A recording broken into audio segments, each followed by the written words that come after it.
Kia ora, g'day, welcome back once again here with another reaction. This time to I don't know who what this gentleman's name is, but I'm guessing we'll find out.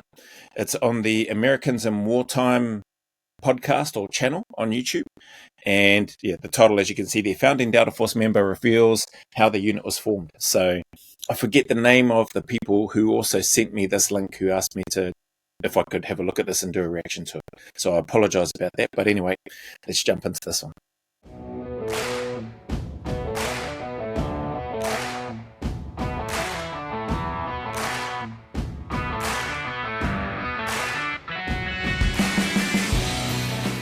When you say special forces, what does that mean? What distinguishes special forces from any other?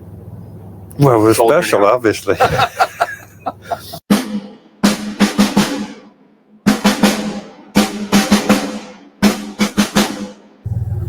So eventually you would find yourself part of something called Operation Eagle Claw, correct? Yeah.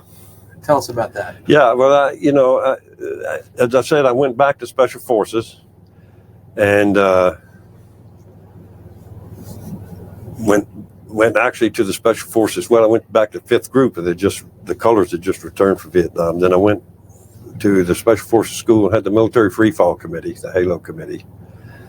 Wasn't a very good skydiver, so I left there and went I broke my back twice and went to the Operations and Intelligence course, and was a faculty advisor for the officers and a guerrilla chief on the unconventional warfare exercise Robin Sage to have at the end. And Colonel Charlie Beckwith, who had done an exchange with the British Special Air Service, had always wanted to have that sort of unit within the U.S. Army. Right. Well, he was the director of the Special Forces School by this time. And in 1977, when he had his staff do some work on this proposal that he couldn't get it past, the mid-level generals, basically. And then there was an aircraft hijacked to Mogadishu, Somalia in 77, a Lufthansa aircraft, and GSG-9, the German counter-terrorist unit, with help from two British SAS, took the airplane back, released all the hostages, and shot all the terrorists. One of them they didn't kill, but she was in the latrine, so that's okay. But anyway, apparently President Carter turned to his SecDef, Dr. Brown, and said, "We have this capability, don't we?" And Brown says, I'll ask the chiefs. So he goes to the chiefs of staff, and the Marine Corps said, well, of course, any Marine rifle company can do that. Right. And the Navy said, well, we have SEALs, but they operate, on the shoreline. And the Air Force says, we don't do that, but we can sure support it. Right. And the Army says, well, we've reactivated a Ranger battalion. So, but that was the opportunity, and General Scheimeyer was the Deputy Chief of Staff for Operations of the Army at the time, and he pushed this paperwork through, and on 19 November 77, they got authority to activate it. Well, I was by this time 34, 35 years old, and Beckwith had sent a couple of guys to Britain to do the SAS course, and they didn't really do too well. I said, hey, Colonel, I can do this course, He said, number one, you're too old, I said, well, you never know if you don't send me. So he did. Wow, this is awesome. This is only 12 minutes long. I wonder if this guy, Bucky Burruss, sorry if I'm saying his name wrong. Hopefully I'm going to have to do a little bit of a search online and see if he's got more stuff up there, because this can't be everything in 12 minutes. But man, there's a lot in 1977, a year before I was born.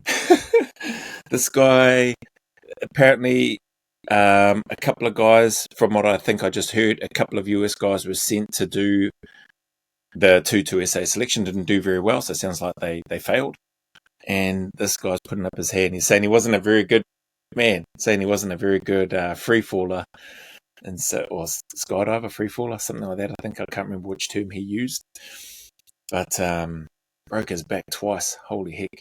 And then 34, 35 and his, I don't know, the leader is thinking you're too old, whereas when I was coming through, the preferred age was sort of early to mid 30s, so which is about the age where this guy, Mr. Burruss is. So anyway, crazy. He's confident in himself, saying that he can do this course, and let's see how he goes. And I managed to struggle through, and as a result, I was one of the first 2 officers he took with him to form what became known as the Delta Force. So that was yeah, there's got to be more to it than that. I struggled through. No doubt he struggled. Everybody would have struggled through. Everybody struggles on a selection, whether you pass or whether you fail. Everybody struggles. But what a cool dude, man. This fella is seems humble as anyway. Wow. pretty good experience. You're a founding member. No, there's only one founding member of the Delta Force, and that's Charlie Alvin Beckwith. Okay. But I happened to be there when he founded it. Okay. Wow, right. This guy's awesome. Humble as. Yeah. I heard the host saying, so you're a founding member of Delta Force. What he said, there's only one founding member, Colonel Charlie Beckwith. I missed the middle name, Alvin. Colonel Charlie Beckwith.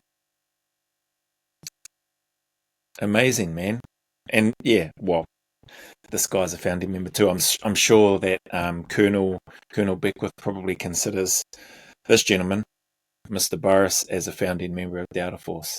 And I love how it's got it in the title too. Founding Delta Force operator reveals how the unit was formed. Yeah, this guy's a founding member. Struggled through just that. As I sit here and look at him, I'm seeing a couple of the tenets of the regiment, the ethos of the regiment: humor and humility. And no doubt he's had the relentless pursuit for excellence to be putting up his hand and saying, I can do this course. No doubt he's got integrity to be able to get through something like that as arduous as the 2-2 SAS selection, and to go away and do that and be part of the founding members of this unit. Man, professionalism, integrity. Awesome. But you were. I was there from day one and for the next 9 years. Okay. And I'm fortunate enough to command the first operational element for a couple of years. What is their primary mission? I ain't telling you. It's to perform missions for the National Command Authority. Right. That's all. Next question. Right. If anybody knows if there's more on this guy, I'll do a search. I made some notes anyway. Lewis, Bucky Burruss. Search info. Search the net. I hope this guy's got more stuff out. So Operation Eagle Claw. Yeah. Tell us about that. Actually, 40 years ago, right about now, is when we were gearing up to try to do something. We didn't know what we could do. I mean, the Air Force couldn't get us there. Well, first, President Carter wanted to do everything taking off from the continental U.S. and returning without setting foot on foreign soil, and that's logistically impossible, unless you'd gone in nuclear subs and had fold-up helicopters and flown into the embassy. They didn't have that stuff in those days, except in the movies. Right. So it was a very, and we didn't know whether they were going to start killing hostages the next day or one at a time, one a day, and throwing them over the wall, what they're going to do. So we had to have two plans, an emergency plan. What would we do if they did start misbehaving like that? Right. And it's interesting, the emergency plan or the immediate action. Yeah, in case, basically, I think you might have, I'm sure I've touched on it, or it's been spoken about in other reaction videos where I think it was the Iranian embassy siege, where you got limited information, but you don't know what's going to happen. You got to get in there, get ready. Everybody's tooled up, ready to burst in if they need to, but you haven't really got a heck of a lot of intelligence in and around numbers of terrorists, numbers of hostages, where they're located, where potential booby traps and all that sort of stuff are, where potential entrances or better entrances are. Like, they didn't have any of that information, but thankfully over time, the days built up to them finally storming. But sadly, one of the hostages was killed or murdered. Thankfully, that gave them enough time to get enough information. So these guys have clearly got the two plans. Well, I don't know what the second one is, but they got an emergency, and I'm guessing the other one would probably be more of a deliberate plan, to be able to, take down or participate in whatever this Operation Eagle Claw is. Something else I have to look up. The other plan is, if we have time to do some planning, what assets can we collect and what training can we do to prepare for it? But we always thought it would be within 10 days. We never had the luxury of thinking, okay, by 3 months from now we can get this accomplished, or this training accomplished, or this support laid on. So anyway, to make a long story long, it was a very complicated plan, and Beckwith knew that we were ready. I mean, we had trained for 18 months. We had undergone a national level assessment with an exercise with the unit, Right. doing 2 targets simultaneously, and did that successfully. And had British special force. I've had several foreign special forces observers, all of whom said, yeah, they're ready to go. The Air Force You know what I love about that? It's awesome.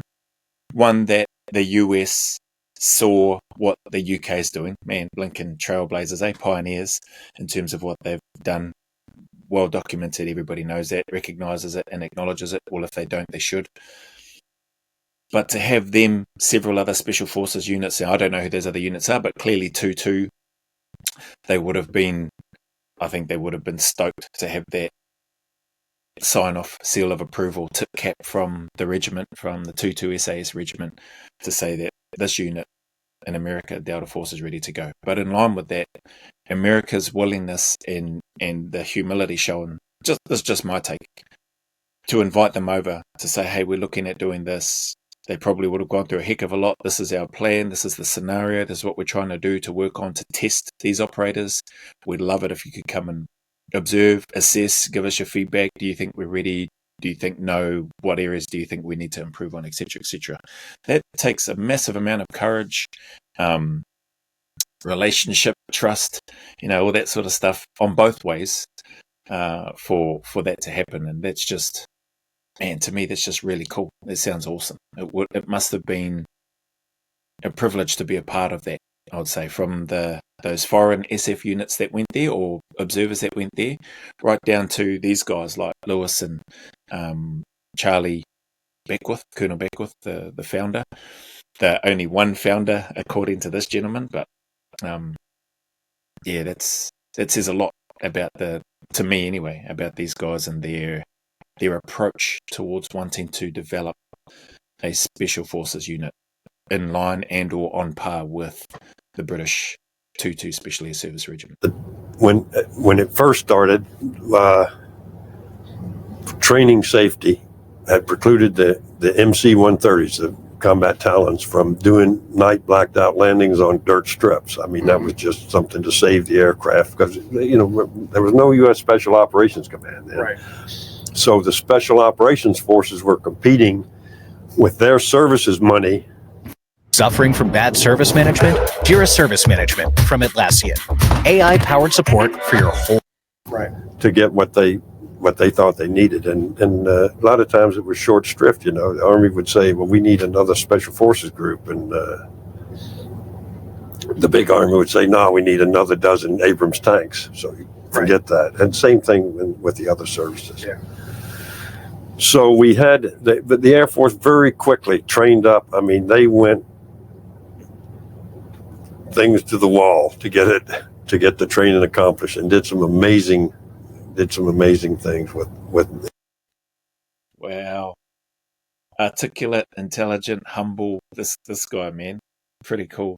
They did some things to the wall, that term, balls to the wall, no doubt. And their reputation, you ask anyone, best Air Force in the world, according to worldwide SF units in general, and no doubt to their people. Like, man, their skill, their training, second to none, man. You wouldn't want to be, well, I don't think you'd want to be an enemy fighter pilot going up against the American pilots. That's just not just the fast movers, not just the fast jets, but just in any type of environment. Those guys and girls, or men and women, man, incredible jobs.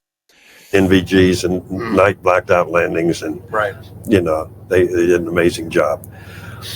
There were no long range helicopters capable of doing the operation except in those days the H-53s.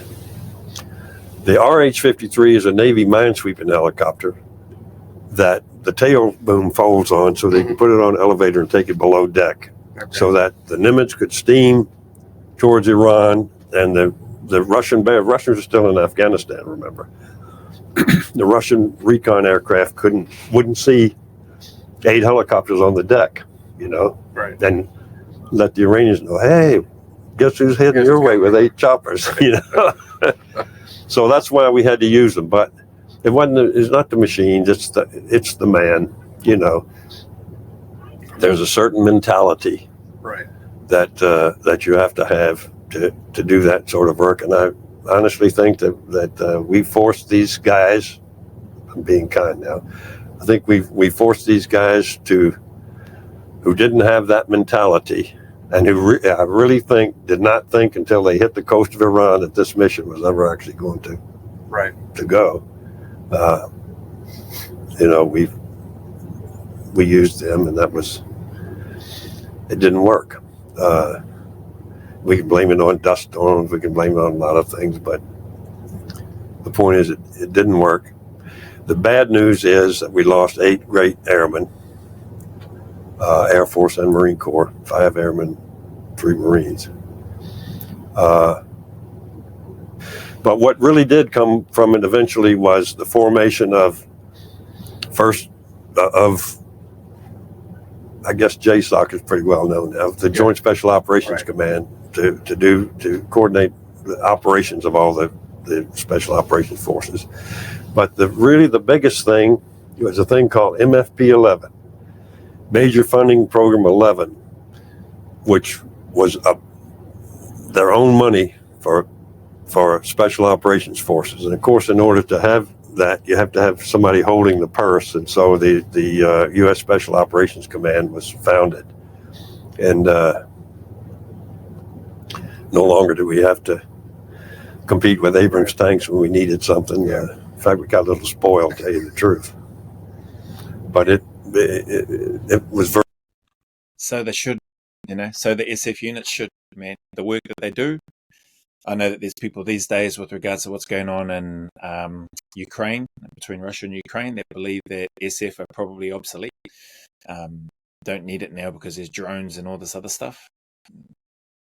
I don't think that's the case. I haven't seen anything to suggest that special forces are obsolete. And if that were the case, then you wouldn't see them still recruiting and going through the processes that they have. But listening to this guy, rest in peace to those 8 lives lost. His honesty in and around it didn't work. I still don't know what this Operation Eagle Claw was about, but according to his words, it failed.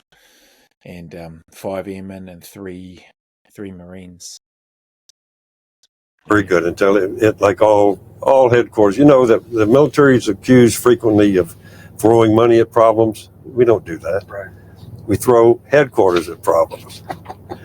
And then another headquarters is eventually become just another layer you have to go through to get the job done. And I think that's what we may be seeing now. Is that a mission that most likely today is a success? An Eagle Claw type mission? An Eagle Claw type mission. Yeah, is that a successful mission today? Yeah, you look at, and a lot of them are still classified, of course. Right. But al-Baghdadi, right?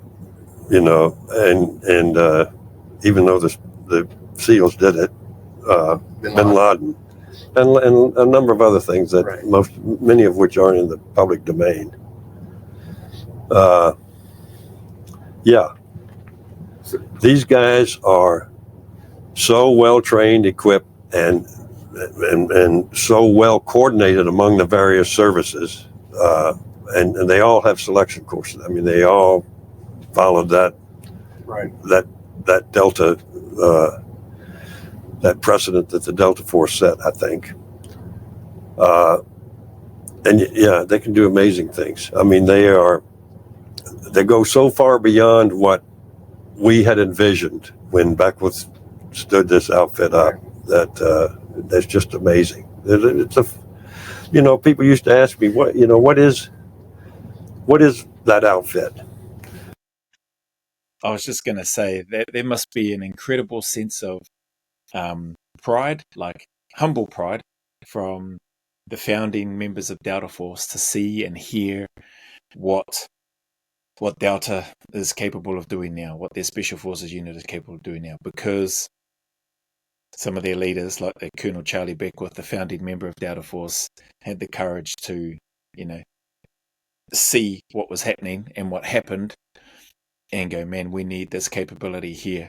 We don't have it. We need to do this. And I think they said President Carter, for querying, we had this capability, don't we? And then obviously must have given the green light for this to happen. That pool of money that they then have to fund what they need, and they're not competing with other departments of the US military. Wow. That's awesome, man. And when you boil it down to its essence, it's really simply the finest collection of non-commissioned officers ever assembled on the face of the earth. And I really believe that. Yeah. And they get better all the time. They can do anything. You could tell them, you could take one of their operational elements and say, okay, guys, next week you're going to be an artillery battery. And they'd say, well, give us the guns and the manuals. We'll be there. And Right. They would,